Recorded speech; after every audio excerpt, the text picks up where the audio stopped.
All right, joining us now with more reaction to breaking news. Mueller has agreed to testify. Is Senate Judiciary Committee Chairman Lindsey Graham. Yesterday, by the way, you said the American people must be able to see it all. I agree, and you can make it happen. But it was your key question to the Attorney General that I have played over and over again. I don't have time with all the news. Right. But I played it probably between radio and TV 60 times. And the question was crucial because you asked, I won't roll these. Yeah, go ahead. did Robert Mueller have the resources? Right. Did he have the time? Did he have this? Did he have, Are you certain? Then you said, do you care about a possibly rigged investigation, FISA abuse? I'll let you take it from there. Well, bottom line is, after all your looking and all the time you had and all the money you spent, did Trump collude with the Russians? No. Do you stand by your report? Yes. Did you turn it over to the Attorney General to decide about obstruction? And the Attorney General said I did, and I'm not going to revisit it. So it is case closed for me. So they can do anything they want to in the House, and I think it'll blow up in their face. I think, let's go back to some of the other questions. How do you justify hiring Hillary's attorney? Only Democrats. Andrew Weissman. He couldn't find one Republican? This will blow up in their face. This will blow up in their face. The conclusions can't change. There is no collusion. That's what the whole damn thing was about to begin with. There's nobody on earth could bring an obstruction case based on these facts. The president gave 1.4 million documents to Mueller. McCann, his lawyer, testified for 30 hours. He made everybody available to Mueller that Mueller wanted to talk to, and he submitted answered questions in writing. So this president did nothing to stop Mueller from finding the truth. If you go back, I mentioned to Jay Sekulow the 9.5-minute press conference he did, and boy, the media was so quick. They thought that conspiracy theory came back to life. It's serious and significant, though. Right. I watched it and I was like, number one, I knew he had said the opposite, waiting for people to catch up. Right. And number two, when you think about the attorney, I thought the Attorney General Barr was being very gracious to the special counsel and threw him a lifeline. They released a joint statement basically saying, oh, I didn't mean what I said for 9.5 minutes.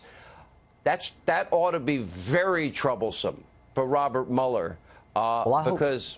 Right. But I hope people understand what you're talking about, because when Mueller came in to tell Barr that he couldn't decide, he couldn't make a decision about obstruction, he was going to leave it to Barr, and Barr asked him point blank, is this because of the DOJ policy you don't indict a sitting president? He said no. He said complicated facts and complicated law would not allow him to reach a conclusion. So after 2 years and X amount of dollars and FBI agents, if he couldn't decide on obstruction of justice, why do you think Barr would reach a different conclusion other than you can't prosecute? Okay, so let me go, and I want to ask you specifically, because you were the one saying it last week. First of all, I am very happy. You have pledged to the American people all of these issues, starting with the rigged investigation into Hillary. Right. Okay, and by the way, I don't think you delete subpoenaed emails and clean the hard drive. I would say that's probably the best case of obstruction of justice I've ever seen, but it only matters if it's Donald Trump. But you're going to go back to the beginning. Right. Tell us what else specifically you're interested in that you will get to the bottom of. Okay, I want to see the Horowitz report about did the DOJ and FBI defraud the FISA court? Did they lie to the FISA court to get a warrant against Carter Page? I want to find out why they opened the counterintelligence investigation against Trump. And I really do believe the only reason Clinton wasn't charged with anything is because if you wanted her to win, how do you charge her with a crime in the middle of the campaign? These are really good questions, and I think the FISA abuse is really just the tip of the iceberg. But think about this. We already know what Christopher Steele is going to say because he's already said it in an interrogatory. So here's the big question.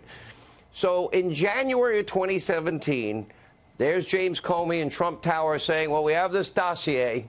It's salacious, but it's unverified. January 17, before he becomes president.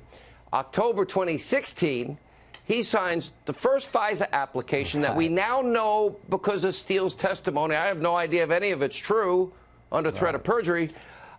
Means it's an unverifiable document. At the top of a FISA warrant, I've been told, I've never seen one, it actually says verified.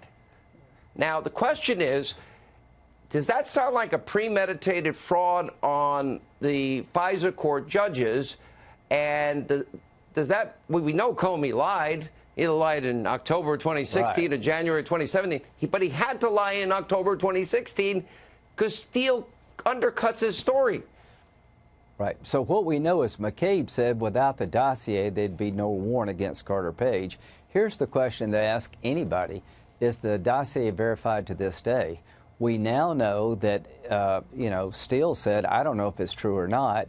Comey tells the president in January 2017 is salacious, unverified. It's the same document they said was reliable and trustworthy in October. It doesn't add up. The dossier is a bunch of garbage. I can tell you without any doubt it's a bunch of garbage, and it was used to get a warrant against an American citizen, and somebody's going to be held accountable for that. All right. Senator Graham, great to see you. By the way, Trey Gowdy said he's going to treat us to Halls. Just saying. Because he's been very reluctant to come on my show, only when Jason Chaffetz is hosting. I've been a fan of Trey Gowdy. He's a great guy. All right, he's a great guy, but I'll believe it when I see it. I think we'll all have to pay, because if Hannity pays, there's going to be some controversy somewhere. Somebody's going to, write it up. Okay. I'll be in trouble. All right, good to see you, Senator. Thank you.